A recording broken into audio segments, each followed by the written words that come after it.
Also happening today, the president's son, Hunter, will enter a guilty plea on tax and gun charges in a deal designed to keep him out of jail. Some lawmakers in Washington, specifically Republicans, have blasted the deal as a sweetheart one.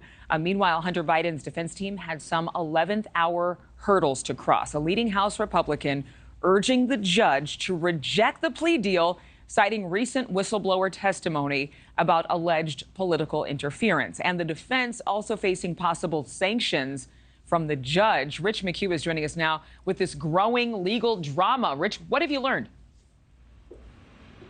Good morning, Adrienne. In just a few hours, Hunter Biden is expected to enter this federal courthouse here behind me in Wilmington, Delaware, enter a guilty plea of 2 misdemeanor tax charges and a separate gun charge, and effectively ending the 5-year Department of Justice investigation into the president's son.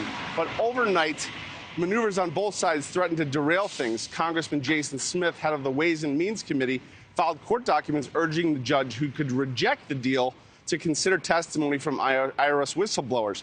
Hunter Biden's legal team asked for it to be sealed, said it contains sensitive info, but the Smiths' legal team accused Hunter Biden's defense team of misrepresenting themselves to the court clerk, saying that they called the judge's clerk pretending to be Smith's legal team and asking them to take down the motion because it contained sensitive info. The judge ordered Biden's defense team to explain themselves by 9 p.m. last night, why they should not be sanctioned, which they did. Quite possibly, though, a simple confusion. We'll see. As of now, the hearing is moving forward as planned. Take a look.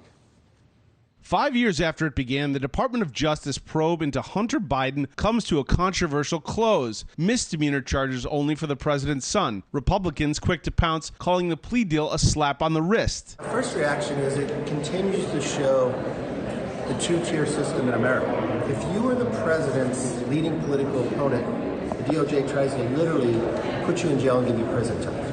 If you are the president's son, you get a sweetheart deal. Democrats countered. Absolutely no sweetheart deal here. Involving dozens of agents and prosecutors from the IRS, the FBI, the U.S. Attorney's Office in Delaware, DOJ tax, demonstrates, to my mind at the very least, that he received no special treatment, but arguably selectively tougher treatment than the millions of the people who never face criminal investigation for doing the same thing. Now, congressional Republicans are focused on Hunter Biden's business dealings with companies in Ukraine and China and whether his father was involved. Mark Milton, who served as a trial attorney in the Department of Justice Tax Division, says that while the DOJ tax probe was separate from the congressional investigation, they're ultimately connected. I think what's frustrating about this process, too, is that we seem to be learning evidence through this congressional probe, and it's hard to understand why that wouldn't have been discovered or why it wouldn't have been used to prosecute Hunter Biden when the IRS and DOJ presumably had all of this evidence at their disposal. Gary Shapley, an IRS whistleblower, testified just last week that Biden's tax case was handled differently. Based on my experience, I'm here to tell you that the Delaware U.S. Attorney's Office and Department of Justice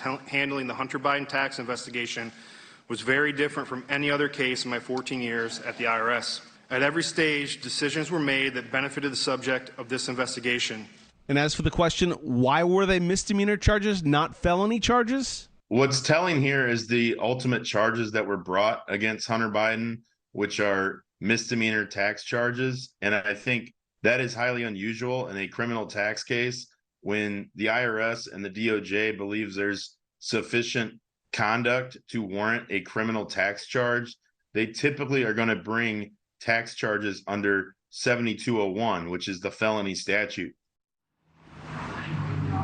Now, this plea deal means that essentially he avoids a trial, likely will not have any jail time, but ultimately the penalties will be up to this judge, and we will see in a few hours. Adrienne? Thank you for watching. Go to newsnationnow.com to find NewsNation on your television provider. And don't forget to click the red subscribe button below to get more of NewsNation's fact-driven, unbiased coverage.